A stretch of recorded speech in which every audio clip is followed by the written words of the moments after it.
कोणता टॉपिक आता याच्यात कोणता बघायचा आपल्याला, कंपॅरिझन ऑफ रॅशनल नंबर.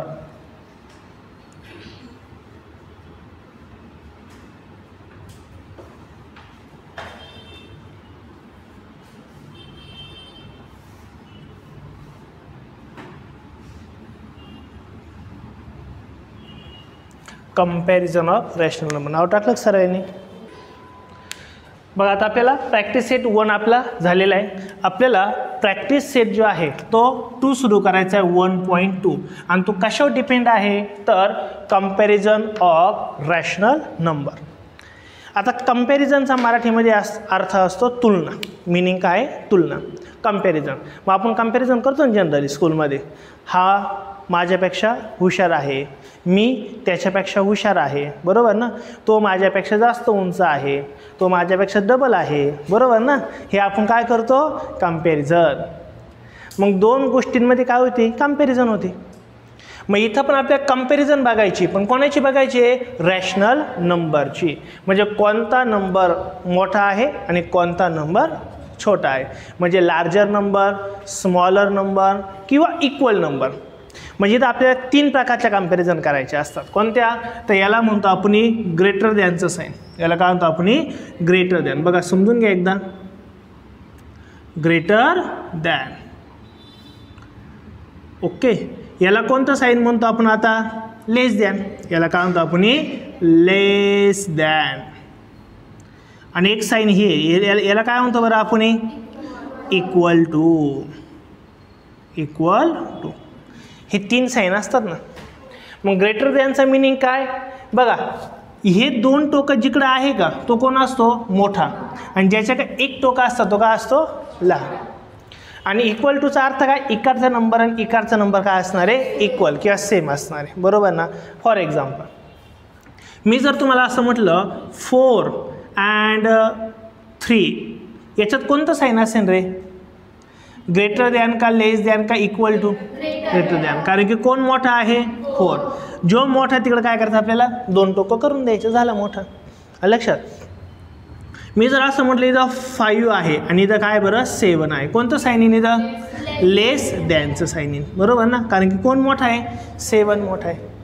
आणि मी जर इथं काय केलं सपोज -3 आणि इथं सुद्धा काय केलं -3, काय इक्वल टू, कारण की दोन्ही बाजूंना कोण आहे बरं, सेम आहेत. याला म्हणतो आपण इक्वल टू. मग याला काय म्हणायचं, ग्रेटर दॅन. याला काय म्हणायचं, लेस दॅन. याला काय म्हणायचं, इक्वल टू. मग हे रीड कसं करायचं, 4 इज ग्रेटर दॅन 3, बरोबर ना. 4 is less than 7. -3 is equal to -3. Reading करता येईल ही नक्की. मग आता आपल्याला पुढचा प्रॅक्टिस आहे याच्यावर डिपेंड आहे, कशावर, कंपॅरिझन ऑफ रॅशनल नंबर. मग आता हेच नंबर आपल्याला बघायचे, त्याचं कंपॅरिझन करायचं आहे. म्हणजे तुम्हाला 2 नंबर देतील आणि त्याच्यामध्ये तुम्हाला साईन पुट करायचं आहे, कोणतं, एक तर ग्रेटर दॅन किंवा लेस दॅन किंवा इक्वल टू. हे साईन आपल्याला काय करायचं आहे, पुट करायचं त्याच्यामध्ये. आणि ते रॅशनल नंबर असतील. हे दिलेले रॅशनल नंबर आहे का नाही आहे. प्रत्येक नंबर रॅशनल नंबर असतो. फक्त रॅशनल नंबरच्या रॅशनल नंबरचा एक रूल आहे. कोणता रूल आहे, का जो रॅशनल नंबर नसतो, कोणता आहे, एक नंबर कधी रॅशनल नसतो, कोणता आहे, 0 पण रॅशनल नंबर आहे. ज्याच्या डिनॉमिनेटरला 0 असतो तो रॅशनल नसतो, बरोबर ना. असं सांगितलं ना तुम्हाला, 0 इज रॅशनल नंबर बट 4/0 हा रॅशनल नंबर असणार आहे का, नाही. ज्याच्या डिनॉमिनेटरला 0 असतो तो कधीही रॅशनल नंबर नसतो. कारण की रॅशनल नंबरची आपण डेफिनेशन लास्ट लेक्चरलाच बघितली. काय, रॅशनल नंबर कसा असतो, m/n ह्या फॉर्ममध्ये असतो. But n is not equal to 0. हा n कधी 0 पाहिजे का, नाही. म्हणजे डिनॉमिनेटर कधी 0 नसावा. तो नंबर काय असतो, तो जर एक अपवाद सोडला, तो जर एक केस सोडली तर बाकी सर्व नंबर कसे असतात, रॅशनल नंबरच असतात. अलग लक्षात काय बोललो. मग आता आपल्याला याच्यातच काही रूल्स बघायचे. ओके. मग आता बघा मी काही रूल्स सांगतो, ते आपल्याला माहिती पाहिजे. ते जर माहिती असेल तर आपल्याला हे ग्रेटर दॅन आणि लेस दॅनचे साईन आपल्याला लिहिता येईल. मग आता आपण काही रूल्स बघू. बघा पहिला रूल्स समजून घ्या व्यवस्थित सर्वांनी. Rule number 1. काय पहिला रूल आहे, जर if both numbers are positive, जर दिलेले दोन्ही नंबर पॉझिटिव्ह असेल तर then larger number always large.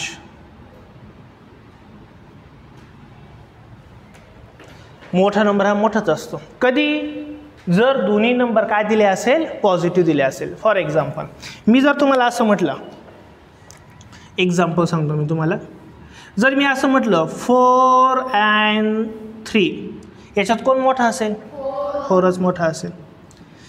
जर दोन्ही नंबर पॉझिटिव्ह असेल तर मोठा नंबर हा मोठाच असतो. लक्षात आलं? नेक्स्ट अजून सांगतो मी 21 आणि इथं घेतला मी 31 ग्रेटर, मग असं लिहावं लागेल ना आपल्याला, बरोबर. मोठा नंबर मोठाच असणार आहे, बेसिक सिंपल रूल आहे. लक्षात येईल ना? नक्की. ओके. आता second rule, if both numbers are negative, if both numbers are negative, then smaller number is large. छोटा नंबर हा काय असतो? मोठा असतो. कधी? if both number are negative. For example आता मी असं म्हटलं -4 आणि -3 याच्यात कोण मोठा असेल? -3. का? Both number are negative, smaller number is largest किंवा लार्ज. म्हणजे जर स्मॉल कोण आहे बरं खरा? म्हणजे जर निगेटिव्ह नसतं तर कोण मोठा असता? 4. पण निगेटिव्ह आले मला रिव्हर्स होतं, म्हणजे काय होतं? उलटं होतं. म्हणजे इथं कोण मोठा असणार आहे आता? -3. लक्षात आला का रूल? नक्की. मी अजून एक सांगतो एक्झाम्पल, -41 and -20 कोण मोठा असेल? -20. लक्षात आलं का? नक्की एकदम रूल कळाला ना? ओके. हा झाला सेकंड रूल. आता मी लिहितो इथं third rule. Rule number 3, if one number is 0 and other is positive number,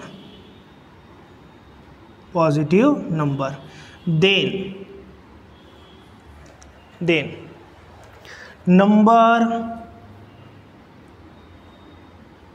always greater. कळलं काय म्हटलं?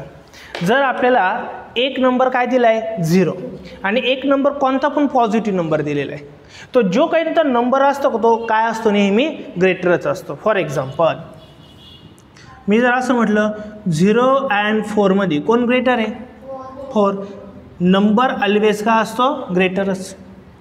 मी जर असं म्हटलं 100 and 0 कोण ग्रेटर असणार आहे? 100 असणार. लक्षात येईल ना? ओके. हा झाला आपला रूल नंबर 3. हे मी रब करू का? एक काम करा, हे लिहून घ्या, हे 3 रूल लिहून घ्या, बाकी मग आपण पुढं बघू. सांगू बघा. आता 4th रूल काय असणार आहे? 4th रूल आहे, आपण हे म्हणू शकतो, आपल्याला कसली करायची? निगेटिव्ह नंबरची करायची.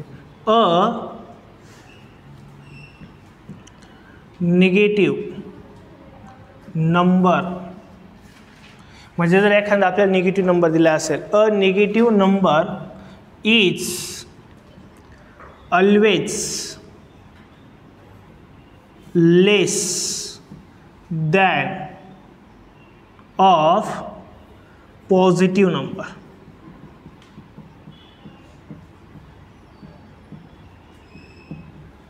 कळलं मी काय बोललो? काय म्हटलं मी? निगेटिव्ह नंबर, जर एखादा आपल्याला निगेटिव्ह नंबर दिलेला असेल तर तो नेहमीच लहान असतो. कोणापेक्षा? लेस दॅन. कोणापेक्षा? पॉझिटिव्ह नंबरपेक्षा. फॉर एक्झाम्पल मी जर असं म्हटलंच तर -4 आणि इथं जर घेतला मी काय ते सपोज 2, कोण ग्रेटर आहे? ट्रू ग्रेटर आहे. एक नंबर मायनस आहे, एक नंबर जर प्लस असेल तर प्लसवाला नेहमीच मोठा असतो. लक्षात आलं का? बरं, अजून एक सांगा. 0 and -3 कोण मोठा आहे? 0. कारण की मायनसवाला नेहमीच कसा असतो? छोटा असतो. लक्षात आलं मी काय बोललो? म्हणजे एक गोष्ट आपण लास्ट लेक्चरला शिकलोय बघा, ही जी आपली नंबर लाईन असायची, इथं जर आपलं 0 असेल तिकडं काय असायचे बरं? आपले मायनसवाले, बरोबर ना? लेफ्ट हँड साईडला कोण असतं? मायनस. आणि राईट हँड साईडला कोण असतं बरं? प्लसवाले असतात. मग राईट हँड साईडकडून जर आपण लेफ्ट हँड साईडकडे आलो तर नंबर काय होतात बरं? स्मॉलर होत जातात. काय होत जातात? स्मॉलर. म्हणजे 3 पेक्षा स्मॉलर कोण आहे? 2 पेक्षा स्मॉल, 1 पेक्षा, 0 पेक्षा स्मॉलर, याच्यापेक्षा स्मॉलर, स्मॉलर होत जातात. आणि जर आपण लेफ्ट हँड साईडकडून जर राईट हँड साईडकडे जर गेलो तर काय होत जातात? लार्जर होत जातात. काय होतात? लार्ज होतात. लक्षात आलं की? म्हणजे याचा अर्थ -3 पेक्षा 0 काय असणार आहे? मोठा. -3 पेक्षा 0 मोठा आहे ना, बघा ना. -3 पेक्षा इकडे चाललोय ना आपण, कुठं चाललोय? राईट हँड साईडला. म्हणजे कुठं होत चालला? तो मोठा होत चालला. येईल का लक्षात? नक्की. एवढे जरी रूल माहीत असेल तरी सफिशियंट. अजून एक रूल सांगतो मी वाटलं सर, बघा. हा झाला 4th वाला. अजून एक मी 5th वाला सांगतो. बघा, जर आपल्याला 2 रॅशनल नंबर दिलेले, काय दिले? 2 रॅशनल. For example 3/7 and 5/7. याच्यात कोण लार्जर असेल, कोण स्मॉलर असेल? 5 काय असेल? लार्जर. लक्षात घ्या, जर दिलेला नंबर जर फ्रॅक्शन आहे म्हणजे काय आहे? डिनॉमिनेटर पण आहे आणि काय? न्यूमिनेटर पण आहे. जर डिनॉमिनेटर सेम असेल, काय सांगतो मी? जर डिनॉमिनेटर जर सेम असेल तर ज्याचा न्यूमिनेटर मोठा ती टोटल संख्याच मोठी असते. ध्यान झालं? आणि ज्याचा न्यूमिनेटर लहान ती संख्या काय असते? लहान. म्हणजे ही लहान आणि काय बरं? मोठी. मग आपण असं करू शकतो. लक्षात आलं मी काय बोललो? नक्की. आणि जर मायनस असेल तर काय होईल रे? मग नेहमी उलटं होतं. मायनस असल्यावर नेहमी काय होणार? हे उलटं. फॉर एक्झाम्पल -3/7 अँड -5/7 काय होईल इथं? -3/7 इज लार्जर दॅन -5/7. नेहमीच बघा, कधी कधी काय तुम्हाला डायरेक्ट जर एक्झाम्पल दिलं मी तर कन्फ्युजन होऊ शकतं कधी कधी. काय? -4 सपोज मी असं काहीतरी दिलं 9 अँड इथं -3/9 दिलं तर थोडं कन्फ्युजन होईल काय करायचं. मग आपण काय करून घ्यायचं? पहिलं मायनस नाही असं कन्सिडर करून घ्यायचं. मग मायनस नाही म्हटल्यावरती डिनॉमिनेटरचं सेम आहे, न्यूमिनेटर कोणाचा मोठा आहे बरं? 4चा. म्हणजे हा मोठा राहील. पण मायनस आल्यावर काय होतं? उलटं. म्हणजे हा इथं काय होईल बरं? हा ग्रेटर होईल आणि हा काय होईल? लेस होईल. लक्षात आलं ना? म्हणजे मायनस साईन आलं तर रेग्युलरपेक्षा काय करायचं असतं? अपोजिट, उलटं करायचं असतं. लक्षात येईल का काय? आता हा सांगितलं तुम्हाला कोणता रूल सांगितला मी? If denominator same.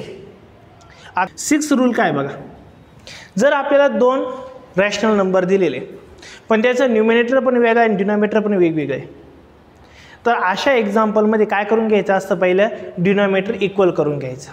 काय करून घ्यायचा? Denominator equal. फॉर एक्झाम्पल बघा, लक्ष द्या, मी जर असं म्हटलं 1/2 अँड 5/4 कोण छोटा आहे कोण मोठा आहे हे सांगायला थोडं आपल्या अवघड जाईल, बरोबर का नाही? हे थोडं डिफिकल्ट होईल. मग अशा वेळेस पहिलं काय करून घ्यायचं? आपल्याला डिनॉमिनेटर इक्वल करून घ्यायचं. मग डिनॉमिनेटर कसं इक्वल करायचा?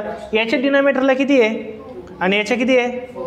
मग मला सांगा, याला कशाने मल्टिप्लाय करून 4 होऊ शकतो का? या 2 येणार आहे बघूया. कशाने होईल? 2. मग जर मी याला 2 जर मल्टिप्लाय केलं, मग बघा इकडे काय सांगतोय, ह्या 1/2 जर मी 2 मल्टिप्लाय केलं, डिनॉमिनेटरला जर 2 मल्टिप्लाय केलं तर न्यूमिनेटरला सुद्धा 2 मल्टिप्लाय करायचंच असतं. लक्षात. आणि इथं काही करायचं नाही आपल्याला. मग इथं काय घ्यायचं आपल्याला? 5/4. आता इथं काय होईल? 1 2 2 आणि 2 2 काय होणार आहे? 4. झाला का? आता दोन्हीकडं पण न्यूमिनेटर सेम. झाला का? सॉरी, डिनॉमिनेटर दोन्ही का सेम झाला का? झाला. मग आता मी रूल सांगितला आहे, डिनॉमिनेटर जर सेम झाला असेल तर ज्याचा न्यूमिनेटर मोठा तोच ती संख्या मोठी. मग कोण मोठा असेल बरं इथं? 5/4. Very good. काय अजून असणार आहे? 5/4. लक्षात आलं? अजून सांगतो बघा. मी जर असं म्हटलं की 7/5 अँड 11/15, ह्या दोघांमध्ये कोण मोठा आहे? ह्या दोघांमध्ये कोण मोठा आहे? 11/, डायरेक्ट नाही करायचं बाबड्यांनो. मी तुम्हाला काय सांगितलं, डिनॉमिनेटर सेम आहे का? नाही. पहिले काय करायचं, डिनॉमिनेटर सेम करून घ्यावं लागेल ना. मग डिनॉमिनेटर सेम करायचं असेल तर कोणाला मल्टिप्लाय केल्यावरती कोणती संख्या होईल? 5ला. किती मल्टिप्लाय करायचं? 3. Very good. मग या 3ला, या 5ला जर मी 3ने मल्टिप्लाय जर केलं तर तुम्हाला आधीच सांगितलं मी, डिनॉमिनेटरला केलं तर कोणाला करायचं? न्यूमिनेटरला पण करावंच लागतं मल्टिप्लाय. आता बघा काय होईल. मग इथं डिनॉमिनेटरला काय होईल? 3 5 जा 50 आणि 7 3 जा 21 आणि इकडं काय बरं? 11/50. आता कोण मोठं झाला रे? म्हणजे तुमचं मागाशी चुकलं होतं ॲन्सर. डायरेक्ट ॲन्सर द्यायचं का? नाही. डिनॉमिनेटर जर वेगवेगळा असेल तर डायरेक्ट ॲन्सर द्यायचं नाही. आता तुमचा ॲन्सर बदलला म्हणजे तुमचा आता मोठा कोण झाला? 21/50. म्हणजे दॅट इज, यालाच आपण काय म्हणू शकतो? 7/5 इज ग्रेटर दॅन 11/50.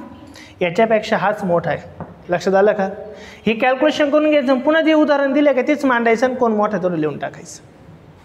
लक्षात येईल मी काय बोललो? नक्की हे 2 उदाहरणं लिहून घ्या. मग आपण प्रॅक्टिस सेटकडे जाऊया. बघा आता आपल्याला प्रॅक्टिस सेट बघायचा आहे 1.2. मग 1.2 मध्ये आपल्याला एकूण किती एक्झाम्पल दिलेले?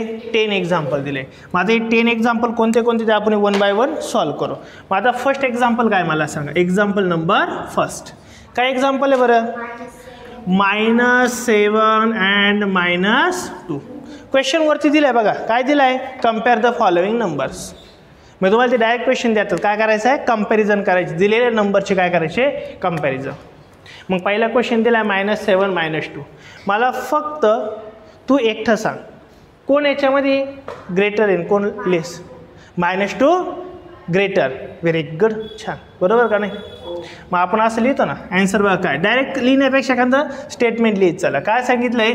If both numbers are negative, जर दिलेले दोन्ही नंबर जर निगेटिव्ह असेल तर then smaller number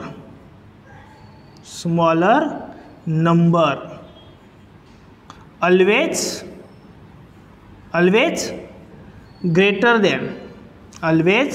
greater than larger number किंवा लार्जेस्ट नंबर. बरोबर का नाही? जर दिलेले दोन्ही नंबर, ह्या सेंटेन्सचा अर्थ सांगतो मी. काय लिहिलं मी? जर दिलेले दोन्ही नंबर जर निगेटिव्ह असेल तर स्मॉलर नंबर हा कसा असतो? ग्रेटर. आणि ग्रेटर नंबर कसा असतो? स्मॉलर. अलग लक्षात. म्हणून आपण म्हणू शकतो देअरफॉर -7 आणि -2 याच्यात ग्रेटर कोण असणार आहे? -2. दुसरावर ॲन्सर. संपलं पहिलं एक्झाम्पल. लक्षात येईल का? नक्की एकदम. चला मग लिहून घ्या पहिलं एक्झाम्पल. सेकंड एक्झाम्पल काय बरं? 0 अँड -9/5. Second example. सांगा मला कोणता इथं? मला तू एकटी सांग कोणता लार्जर नंबर आहे? Very good. छान. कोणता नंबर आहे लार्जर?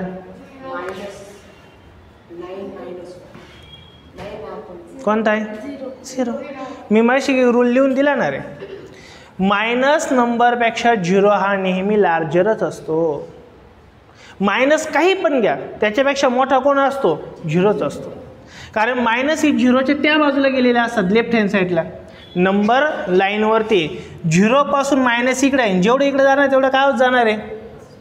स्मॉलर होत जाणार आहे. लक्षात आलं? म्हणजे कोणताही निगेटिव्ह नंबर आणि जर 0 आला त्याच्यामध्ये कोण मोठा असतो? नेहमी 0. लक्षात येईल का? मग अशी एक स्टेटमेंट लिहून दिलं मी. म्हणून दिलेलं स्टेटमेंट काय करा? पुन्हा रीड करा घरी जाऊन. लक्षात येईल ना? आणि थोडे मनाने एक्झाम्पल लिहिले तरी सुद्धा चालेल. मग आपण असं म्हणू शकतो ना, 0 is always greater than negative number. बरोबर का लिहिलं मी? 0 हा नेहमीच ग्रेटर असतो कोणापेक्षा? निगेटिव्ह नंबरपेक्षा. मग निगेटिव्ह नंबरपेक्षा हा कसा असणार? 0 ग्रेटर. ग्रेटरचा अर्थ काय? 0 इज ग्रेटर दॅन -9/5. आला answer. This is our answer. लक्षात येईल? गेले लगेच. सेकंड गेलं, थर्ड आणि फोर्थ काय तुम्हाला होमवर्क. आपल्याला कोणतं बघायचं आता? Example number 5th. 5th example काय सांगितले बरं आपल्याला? 40 अपॉन काय? 29. अँड सेकंड काय बरं? 41 अपॉन 29. हा रूल घेतलाय का रे आपण? घेतलाय रूल. काय रूल आहे याचा? जर डिनॉमिनेटर जर इक्वल असेल, डिनॉमिनेटर काय असेल? इक्वल, आणि दोघं पण पॉझिटिव्ह असेल, तर ज्याचा न्यूमिनेटर मोठा ती संख्या मोठी. म्हणजे कोण मोठा राहील इथं? का? तर दोघांचा पण डिनॉमिनेटर काय? 29.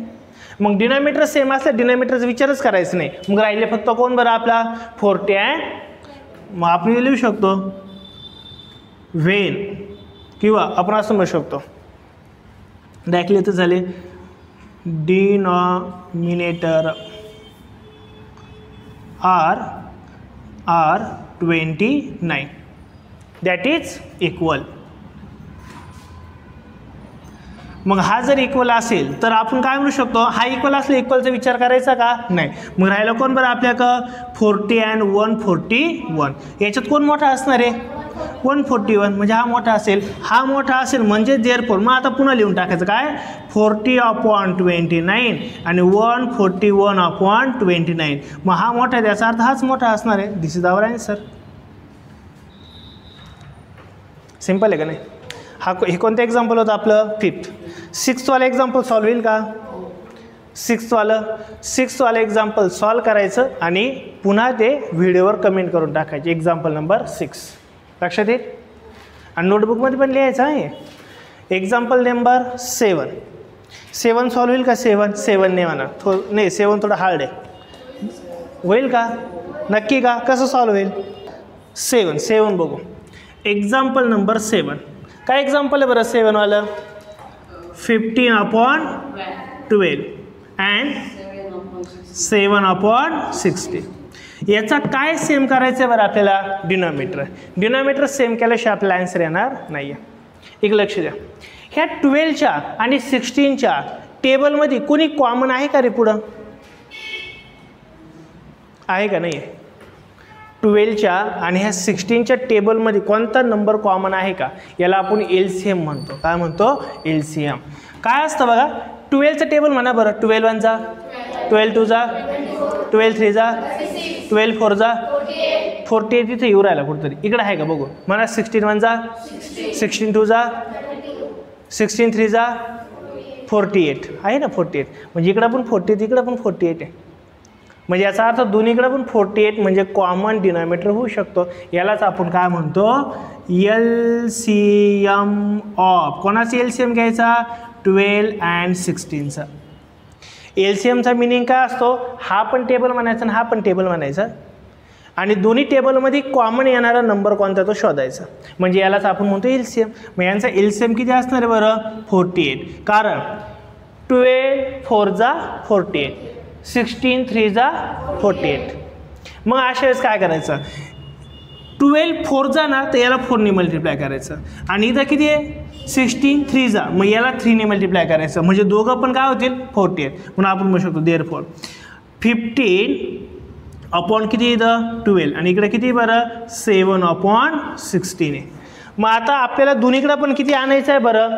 48 आणायचं आहे. आणि 48 आणण्यासाठी इथं किती मल्टिप्लाय करायचं? 4 ने. कारण का? 12 4 जा 48 आणि 16 3 जा 48, दोन्ही का 48 48 होईल ना. मग याच्यात डिनॉमिनेटरला जर 4ने मल्टिप्लाय केलं त्याच्या न्यूमिनेटरला सुद्धा 4ने, याच्यात डिनॉमिनेटरला जर 3ने मल्टिप्लाय केलं त्याच्या न्यूमिनेटरला सुद्धा 3नेच मल्टिप्लाय करायचं.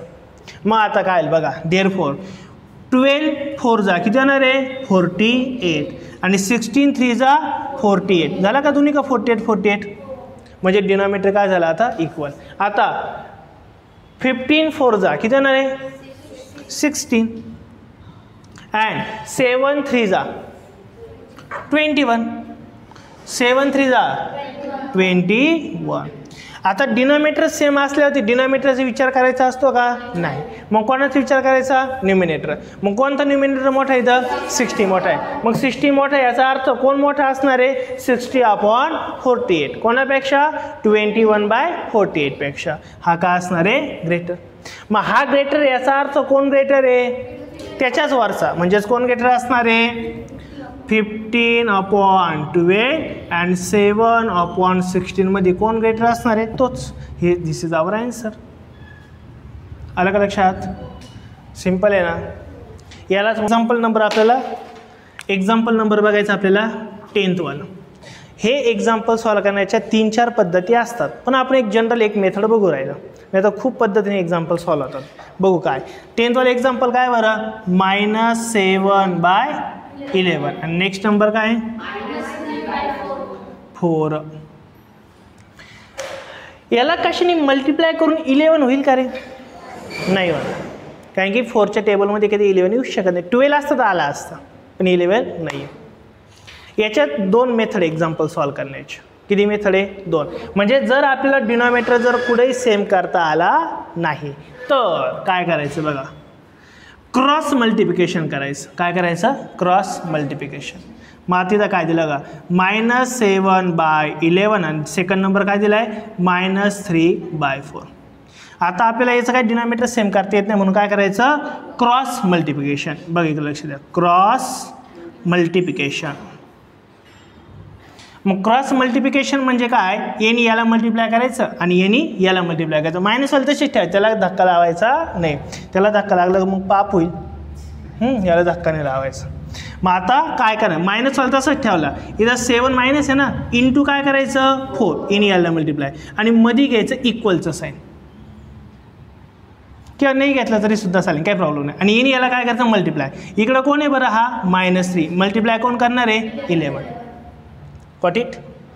7 4 जा किती होणार आहे 20